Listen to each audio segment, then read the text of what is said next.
अब हम 20 से 26 तक देखेंगे ग्रेट एक्सपेक्टेशंस की लाइंस को, जो कि चार्ल्स डिकेंस ने लिखी है। अब आइए चैप्टर नंबर 20 से 26 तक की समरी देखते हैं।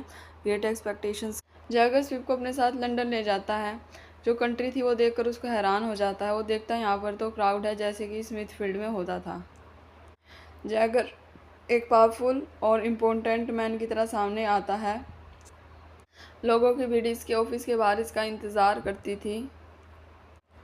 अब जो जैगर्स का सिनिकल था राय क्लर विमिक, उससे भी ये मिलता है। जो विमिक होता है, जो जैगर का जो क्लर्क होता है, विमिक पिप को इंट्रोड्यूस करवाता है हर्बर्ट पॉकेट से, जो कि जिसका पिता जो है पिप का ट्यूटर रहेगा। पिप विल स्पेंड उसके साथ ही नाइट्स स्पेंड करेगा। हर्बर्ट और पिप एक दूसरे को लाइक करने लग जाते हैं। हर्बर्ट चेयरफुल और ओपन नेचर का है। पिप को उसके साथ उसका इजी गुड नेचर अच्छा लगता है। वो खुद के नेचर को उसके नेचर के साथ कंट्रास्ट करके देखता और पाता है कि उसका खुद का नेचर कितना ऑकवर्ड है। तो जो हर्बर्ट होता है ये एक गरीब जेंटलमैन होता है जो कि शिपिंग मर्चेंट बनना चाहता है।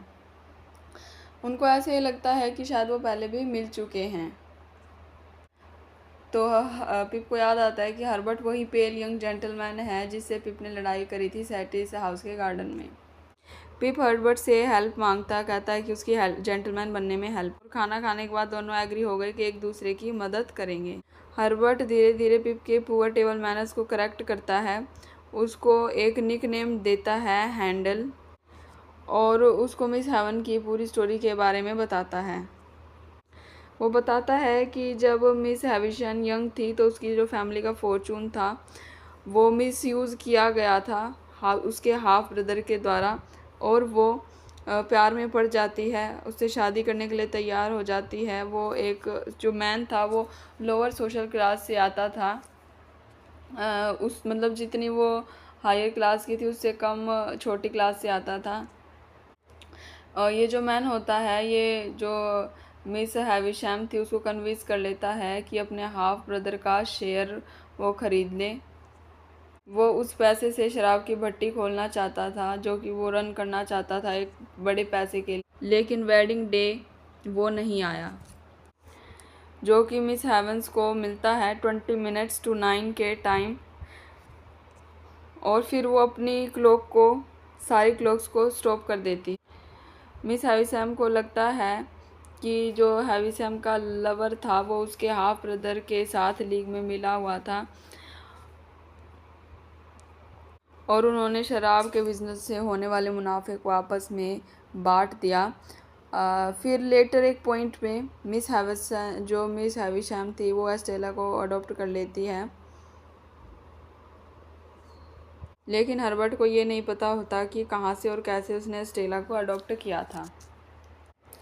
अगली सुबह जो पिप होता है वो एक unpleasant royal world of royal exchange को विज़िट करता है। इससे पहले वो मैथ्यू पॉकेट के पास ट्यूशन लेने जाए और डिनर करे। जो पॉकेट्स का होम है, घर है, वहाँ पर बहुत सारे सर्वेंट्स हैं जिसकी वजह से वहाँ हलचल रहती है।